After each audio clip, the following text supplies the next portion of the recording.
یہ جو آتنکواد ہے اس کا کوئی بھی مذہب نہیں ہوتا ہے. بدنام کیا جاتا ہے مسلمان وہ ہے ہی نہیں. یار سورۃ مائدہ کے اندر آیت نمبر 32 میں اللہ پاک نے ارشاد فرمایا ہے, ترجمہ سن, جو کسی جان کو ناحق قتل کرے, اللہ پاک فرماتا ہے گویا اس نے پوری انسانیت کو قتل کیا.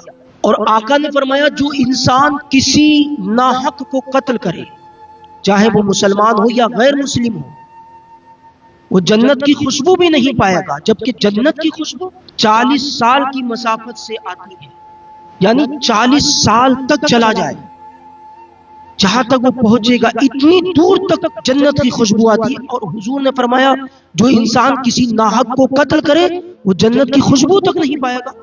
اور یہ اسلام کو بدنام کرتے. کیا تمہیں آقا کی وہ حدیثیں نہیں یاد ہیں؟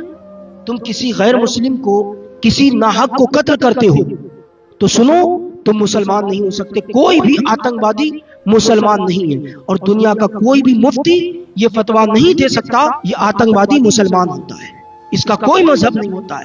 کسی بھی ناحق کو قتل کرنا یہ اسلام میں حرام ہے, جائز ہے ہی نہیں. اگر کوئی انسان ایسا کرتا ہے وہ مسلمان ہی نہیں.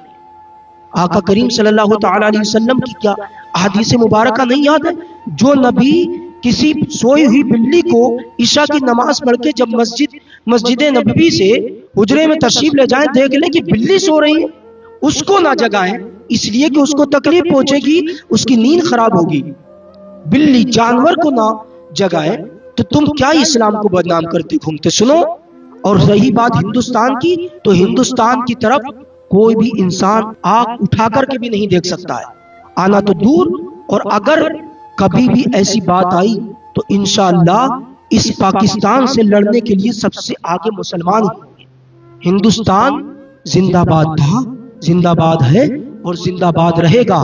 ہمارا اسلام سکھاتا ہے کہ ہم اپنے دیش سے محبت کریں, اور ہمارے دیش کی طرف انگلی اٹھائے گا, آگ دکھائے گا کوئی بھی, چاہے وہ پاکستان ہو, بنگلہ دیش ہو, چاہے وہ چائنا ہو, کوئی بھی ہو, ہمارے ہندوستان کی طرف, ہمارے دیش کی طرف انگلی اٹھائے گا تو ہم اس کی انگلی کو ثابت سلامت نہیں رہنے دیں گے.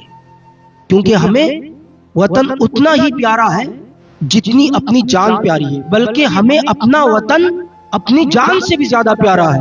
کیونکہ ہم یہ کہتے تھے اور کہتے ہیں, کہتے رہیں گے, سارے جہاں سے اچھا ہندوستان ہمارا, ہم بلبلے ہیں اس کی, یہ گلستاں ہمارا. کوئی ہمارے ہندوستان کی طرف انگلی اٹھا کر کے نہ دیکھے, کہیں اس غلط فہمی میں مبتلا ہو کہ مسلمان پیچھے ہٹ جائے گا. نہیں, سب سے آگے